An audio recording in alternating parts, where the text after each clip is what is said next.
मालती, मेरे मोबाइल में अभी भी कुछ समस्या है। इस कारण मैं कैब का पेमेंट नहीं कर पा रहा हूँ।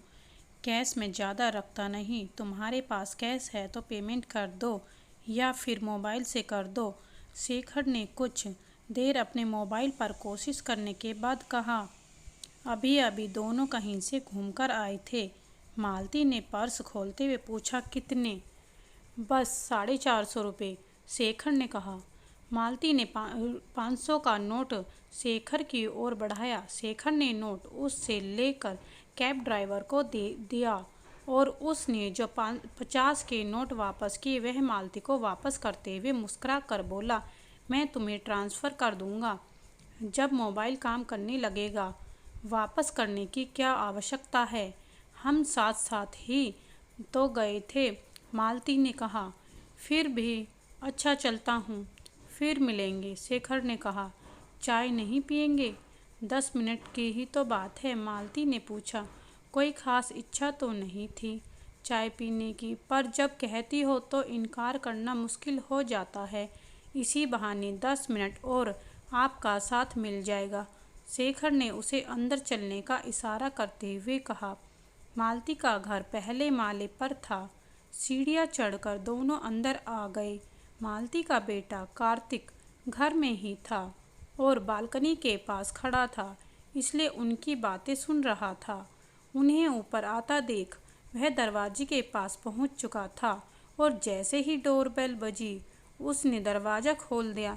हेलो अंकल, उसने शेखर का अभिवादन किया, सोफ़े की ओर बैठने का इशारा किया। कैसे हो कार्तिक? शेखर सोफ़े पर बैठते हुए बोला। ठीक हूँ अंकल, उसने कहा। मैं हमारे लिए चाय बना रही हूँ, तू भी चाय लेगा बेटा?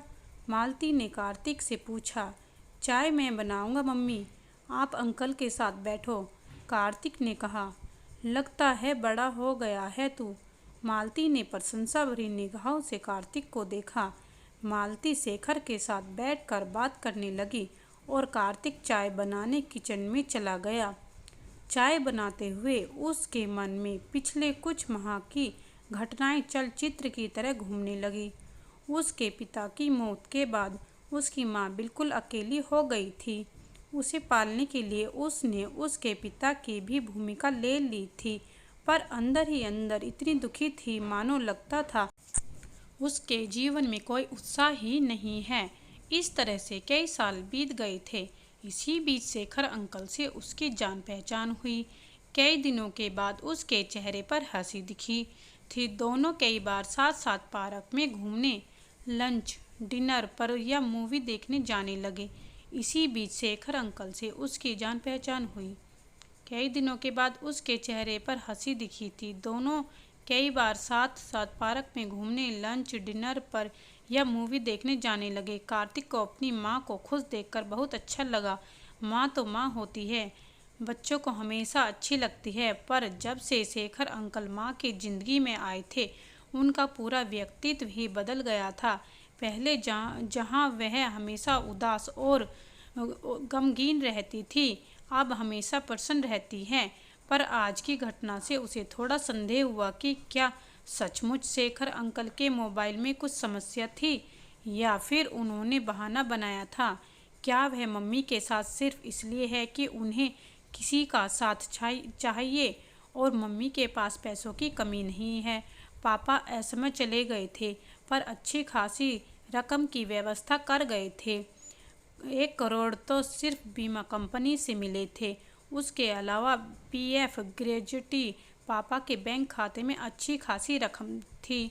ये सारे रकम मम्मी के खाते में ट्रांसफ़र हो गए थे, यानी पैसों की कोई कमी नहीं थी।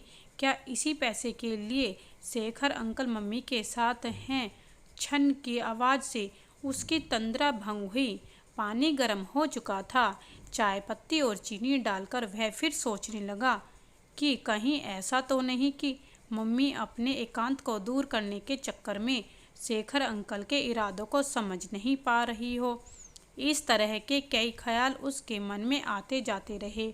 उसने देखा मम्मी शेखर अंकल के साथ किसी विषय पर हंस हंस कर बातें कर रही थी। शायद जो मूवी वे देख कर आए थे उसके किसी दृश्य पर चर्चा हो रही थी। ट्रे की ओर देखकर उसने कहा, रुको, मैं बिस्कुट और नमकीन भी लेती आती हूँ। कार्तिक वहीं बैठ गया। थोड़ी ही देर में मालती एक प्लेट में बिस्कुट और लेकर आ गई और वहीं बैठ गई। चाय के साथ किसी किसी विषय पर चर्चा भी चलती रही। उसके बाद शेखर उठकर चले गए। मालती उन्हें विदा करने नीचे तक गई।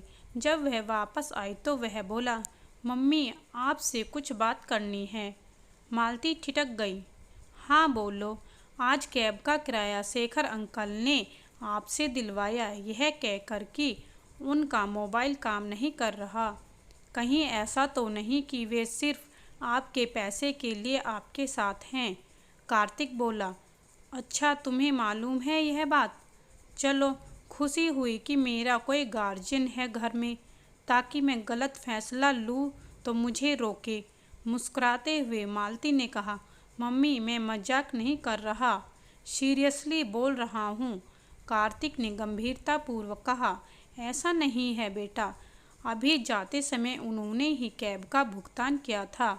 मूवी टिकट उन्होंने ही ली थी। हाँ, पॉपकॉर्न का भुगतान करते हुए उनके मोबाइल में कुछ समस्या आ गई थी। वहाँ उन्होंने कैश में पेमेंट किया था। फिर भी तुम कहते हो तो मैं सावधान रहूँगी, और यदि उनका इरादा ऐसा कुछ हुआ तो मैं सोच समझकर निर्णय लूँगी। वैसे मैं भी कई बार खर्च करती हूँ तो वे मना नहीं करते, और इसी में उनके लोभ के रूप में न देखकर उनका मेरे प्रति समानता के व्यवहार के रूप में देखती हूँ। वित्तीय रूप से भी वे ठीक ठाक लगते हैं। तुम्हारे पापा के जाने के बाद जैसे मैं अकेली हो गई हूँ, वैसे ही वे भी अकेले हैं किसी कारण से, और इस कारण हम दोनों एक दूसरे के करीब हैं। वैसे तुम भी उनसे मिलते रहो, ताकि यदि कोई संदेहास्पद बात हो है तो पता चल सके, और अगर ऐसा कुछ नहीं है तो हम दोनों साथ साथ समय व्यतीत करें। हम दोनों का एकाकीपन दूर होता है इससे। मालती ने अपना पक्ष रखा। सॉरी मम्मी, अगर मैंने आपको दुख पहुंचाया हो, पर पता नहीं क्यों मुझे ऐसा लगा जब उन्होंने कैब के पैसे के लिए आपसे कहा। कार्तिक ने कहा, इसमें सॉरी जैसी कोई बात नहीं बेटा, मैं भी इस बात का ध्यान रखूंगी, और तुम भी उनके साथ थोड़ा समय बिताया करो, जिससे असलियत का पता चल सके। मालती ने कहा और कपड़े बदलने अंदर चली गई। कार्तिक को मम्मी की बात सही लगी, पर जो संदेह उसके मन में आ चुका था वह पूरी तरह समाप्त नहीं हुआ था। उसे मम्मी की यह सलाह अच्छी लगी कि वह भी शेखर अंकल के साथ थोड़ा समय बिताया करे, ताकि उनका असली स्वभाव समझ में आ सके।